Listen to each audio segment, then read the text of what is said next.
오늘 같이 자준 것만으로 좋게 라고 그는 말했다. 내일 죽을지도 모르는 신세, 내 앞날을 방해할 마음은 없어. 가끔 아버지 가게에 드나들고 내 가게에 있는 너를 보고 그리고 앞으로 한두 번 이런 일이 있을 수 있으면 그것으로 충분해. 안녕하세요. 감성편지의 김다원입니다. 일본의 여러 문학상을 받은 작가 요시모토 바나나의 글을 소개합니다. 까맣게 잊고 있던 소중한 기억, 자신도 몰랐던 진짜 마음을 몸이 기억하고 있답니다. 간결하고 섬세한 글은 상처를 치유하듯 우리를 따뜻하게 위로합니다. 몸은 모든 것을 기억한다. 속 검정 호랑나비입니다.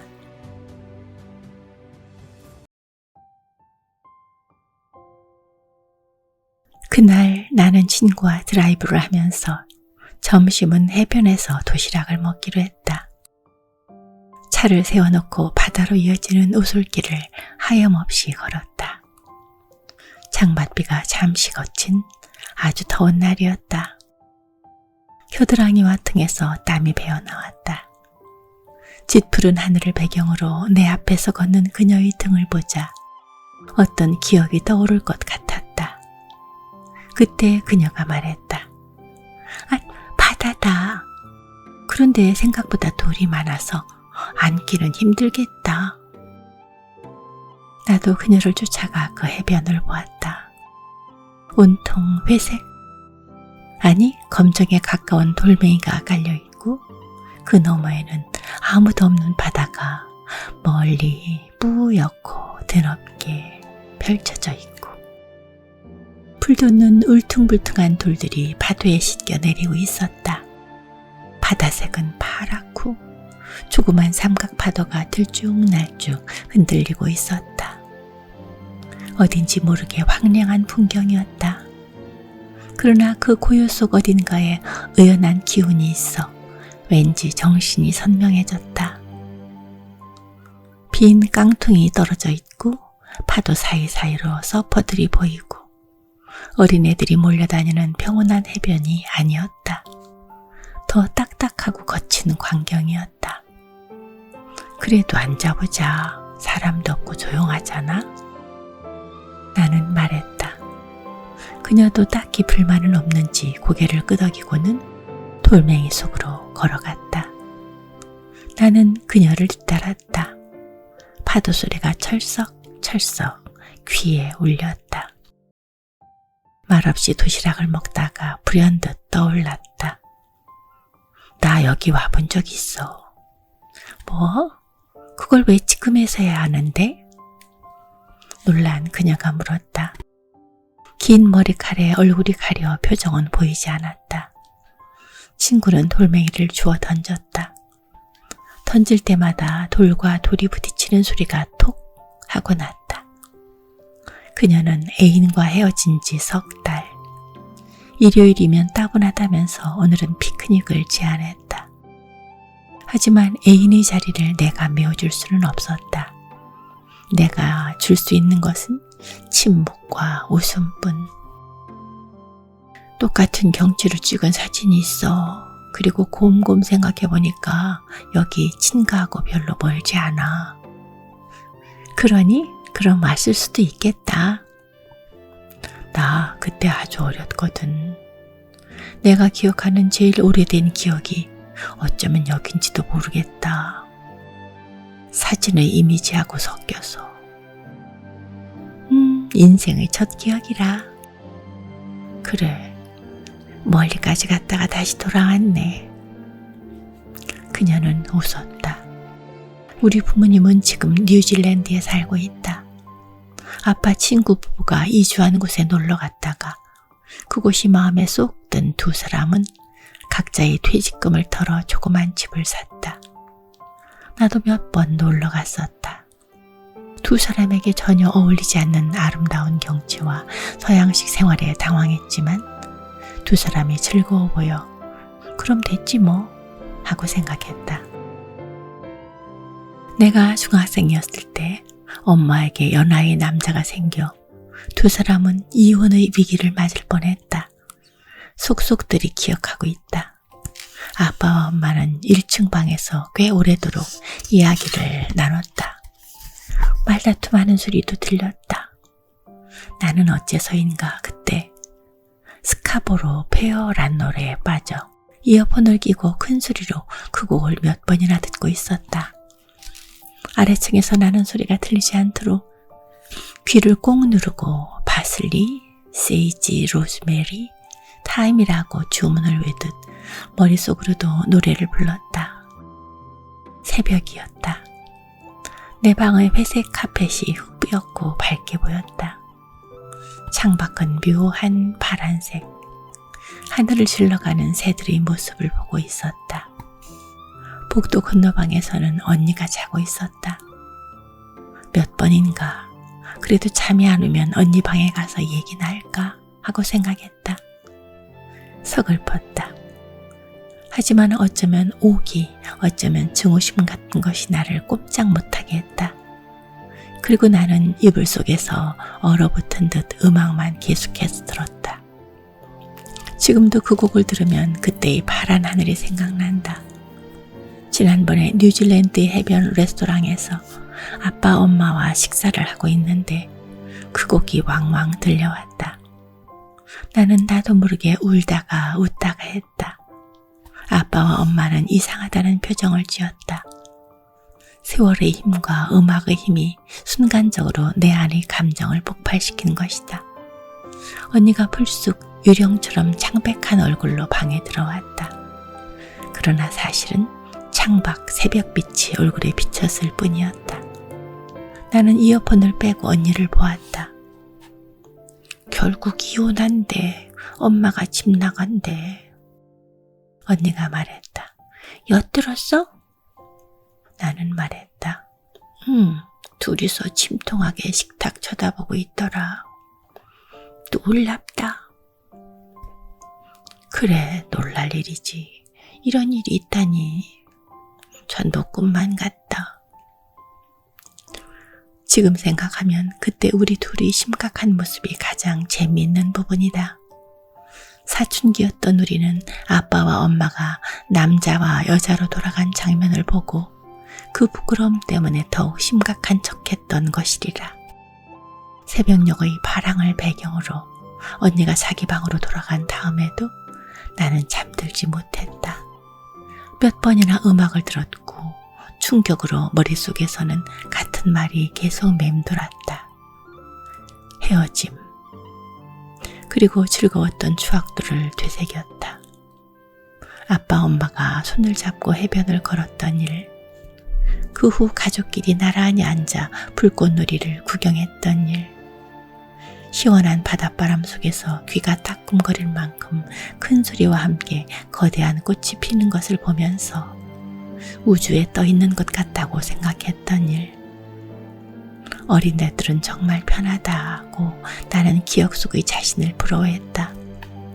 다음 날 눈을 뜨자 어찌된 일인지 엄마가 아니라 아빠가 없었다.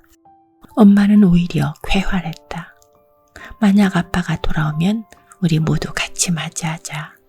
그럼 기분이 달라질 거야. 학교 가지 마. 라고 영문 모를 소리를 했다. 그리고 저녁은 마당에서 바비큐를 해먹자고 했다. 대체 무슨 생각하는 거야, 엄마?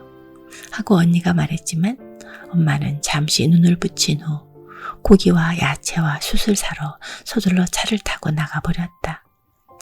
나와 언니는 어처구니 없어 하면서도 소스를 만들고 철망에 눌러붙은 때를 벗겨냈다. 그러다 보니 또 어떻게 된 일인지 신이 났다. 자포자기하는 심정이었다. 엄마는 오디오를 켜고 오래된 레코드판을 큰 소리로 틀어놓았다. 마리안 베이스프레이 노래가 마당으로 흘러나왔다. 엄마 어렸을 때는 말이야, 이 가수 어린 시절처럼 살았어. 엄마가 말했다. 소고기와 옥수수를 구면서 숯이 타닥타닥 소리내며 타고 마당의 어둠에 갖가지 냄새가 떠다녔다. 우리는 아빠가 아끼던 오래된 포도주를 따서 마셨다. 괜찮아. 마시면 어때? 안 돌아올지도 모르는데. 라고 엄마는 말했다. 어떻게 살았는데? 나는 물었다. 귀족 같은 생활, 옛 것들에 둘러싸여서 집안일은 안 하고 그림 보고 책 읽고 고전 음악 듣고 그리고 파티. 할아버지가 부자여서? 그래, 게다가 화상이잖아. 그런 사람들이 모여서. 아빠하고 도망쳤다면서. 그래, 한눈에 반해서. 엄마는 웃었다. 우리는 각자의 잔에 포도주를 따라 열심히 마셨다. 썩 괜찮은 기분이었다. 숯이 선명한 빨강으로 타올랐다. 랜턴 속 불꽃이 팔락팔락 흔들렸다. 마당의 흙이 하얗게 부각되어 보였다. 고기도 채소도 유난히 맛있었다. 괴로움과 외로움을 떨쳐버리려 할 때 소박한 선물처럼 그렇게 자유가 생겨난다. 그래서 지금 만나는 그 남자가 그때 생활을 기억하게 해준다는 뜻이야? 한창 건방질 때인 언니가 술에 취해 말했다. 장난이야. 이젠 안 만나. 언니보다 더 취한 엄마는 그렇게 말하고 고기를 뒤집었다. 밖에서 먹고 마시면 왜 이렇게 맛있지? 나는 말했다. 공기가 좋으니까. 엄마는 하늘을 올려다보았다. 엄마의 푸석푸석한 머리칼 군데군데 섞여있는 흰 머리가 불빛을 받아 투명하게 빛났다. 시답잖은 일이 있을 때는 유심히 살펴보면 다른 한편에 이렇게 신나는 일이 숨어있는 거야. 하나님은 다 생각하고 있거든. 엄마는 말했다. 아빠가 지금 친구하고 긴자의 술집에 갔다면 용서할 거야. 그렇지 않고 만약 친가에 가서 할머니가 해준 밥을 먹고 있다면 마더 컴플렉스니까 헤어질 거고. 그렇게 말하는 엄마의 뒷모습이 듬직하고 밤하늘을 배경으로 해묵은 인형처럼 보였다. 꽃무늬 원피스, 둥그런 어깨선, 마치 죽은 사람을 태우는 듯 피어오르는 연기. 마당을 장식하고 있는 광경에는 박력이 있었다. 언니와 나는 머리가 아파서 다음날 학교에 가지 않았다. 그리고 아빠는 2주일 후에 돌아왔다. 다행히 친가에는 가지 않고 친구와 마시고 헤매 다니다가 나사가 풀려 쫓겨 돌아왔다. 그리고 이혼 얘기는 없었던 일이 되었다. 부드러운 햇살이 따끈따끈하게 우리를 데웠다. 우리는 스트레스가 쌓이면 이렇게 곧잘 드라이브를 하고 서로 아무 말 없이 앉아 있는다. 가끔 투덜투덜 푸념을 늘어놓으면 농담으로 되받는다. 그러다 보면 이렇게 기억의 깊은 곳에서 도움이 될 만한 일이나 따스하게 기운을 북돋는 일이 떠오르곤 한다. 우리는 그런 식으로 많은 것들을 풍경 속에 덜어놓는다. 그리고 온천에 들르면 참 멀리도 왔다고 말하면서 노천탕에 몸을 담그고 밥을 먹고 맥주를 마시고 또 노천탕에 몸을 담그고는 축 늘어져 도심으로 향하고 졸린 눈으로 헤어진다. 그러고 난 다음 날에는 어린 시절처럼 말똥말똥하게 눈이 떠진다.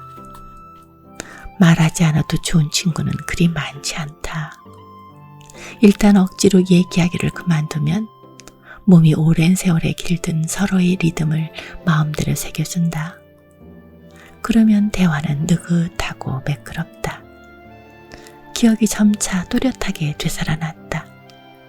경치는 거의 바뀌지 않았다. 저 앞바다에 떠있는 바위의 모양도 거기에 부딪히는 파도의 그림자도 나는 여기에 아빠와 앉아 있었다. 엄마와 언니는 발을 물에 담그고 조잘거렸다. 아빠가 점심을 먹자고 두 사람을 불렀다. 그때 호랑나비가 하늘하늘 날아와 눈앞에서 그 새까만 날개를 접고 쉬었다. 마치 낡은 레이스 조각처럼 날개가 예뻤다. 그것은 내 첫 기억이었다. 그때 눈앞에 호랑나비가 날아왔다.